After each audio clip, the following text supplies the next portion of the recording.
नमस्कार, स्वागत एवं अभिनंदन पुनः मेरे चैनल अक्षय ज्ञान पे। आज आपके समक्ष दीक्षा हिंदी पाठ 20 जो कक्षा 7 की है, एक संसद नदी की प्रश्नोत्तरी को लेकर उपस्थित हूँ। तो पहला प्रश्न इस प्रकार से है, 2 दशक पहले अलवर जिले में जो नदियां सूख गई थी उनके नाम क्या थे? अखरी, रूपारेल, सरसा, भगाड़ी और जहाज वाली नदियां आदि थीं। अक्टूबर सन 1985 ईस्वी में राजेंद्र सिंह राजस्थान के अलवर जिले के किशोरी गांव में किस उद्देश्य से गए थे? राजेंद्र सिंह जी राजस्थान के अलवर जिले के किशोरी गांव में लोगों को शिक्षित करने के उद्देश्य से गए थे। किशोरी और गोपालपुरा गांव के लोगों ने राजेंद्र सिंह को जल प्रबंधन की कौन सी पुरानी विधियां बताईं? किशोरी और गोपालपुरा गांव के लोगों ने राजेंद्र सिंह जी को जल प्रबंधन की निम्न विधियां बताई। छोटे छोटे बांध बनाए जाएं, सूखे हुए बावरियों को फिर से गहरा खोद कर जीवित किया जाए। सूखी धरती में पानी लौटने के साथ और क्या परिवर्तन हुए?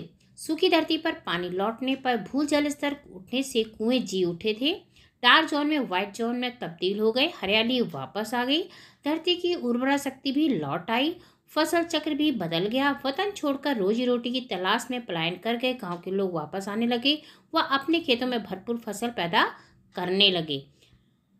राजेंद्र सिंह को रेमन मैग्सेसे सम्मान क्यों दिया गया? जल संरक्षण के व्यापक प्रबंध के लिए राजेंद्र सिंह को मैग्सेसे सम्मान दिया गया। रिमोट सेंसिंग तकनीक क्या है? इससे किस क्षेत्र में मदद मिलती है? रिमोट सेंसिंग तकनीक से उस जगह की पहचान की जाती है जहां पर पानी इकट्ठा किया जा सकता है। भाषा की बात, 5 अन्य विशेषण विशेष्य को इस पाठ से छांट करके लिखना है। विशेषण है अनुभवी, स्थानीय, बाहरी, 5 सूखी। विशेष्य होगा अनुभवी लोग, स्थानीय प्रशासन, बाहरी व्यक्ति, 5 नदियाँ, सूखी नदियाँ। प्रश्न दूसरा, निम्नलिखित मुहावरों का अर्थ लिखकर वाक्य में प्रयोग कीजिए। पानी लौटाया, जल का स्तर बढ़ना। कुएं को गहरा खोदने पर उसका पानी लौटाया। चपेट में आना, प्रभाव होना। बुंदेलखंड के कई गांव सूखे की चपेट में आ गए। तस्वीर बदलना, परिस्थिति बदल जाना। गांव में पानी आने से खेतों की तस्वीर बदल गई। निम्नलिखित शब्दों में ईय प्रत्यय जोड़कर नया शब्द बनाइए। राष्ट्र में राष्ट्रीय, जल का जलीय, आकाश का आकाशीय, संसद का संसदीय। इन सभी में हमने ईय प्रत्यय जोड़ करके राष्ट्रीय, जलीय, आकाशीय, संसदीय बनाया है।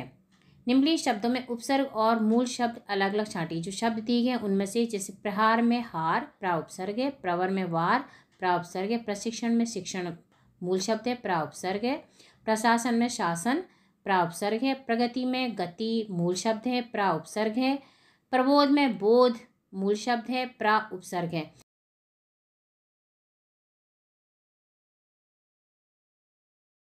इस तरह से अभ्यास कार्य पूरा होता है। अगले अभ्यास कार्य के साथ शीघ्र मिलते हैं। यदि जानकारी उपयोगी लगे तो प्लीज़ लाइक, सब्सक्राइब और शेयर टू और ग्रुप्स। धन्यवाद, आभार।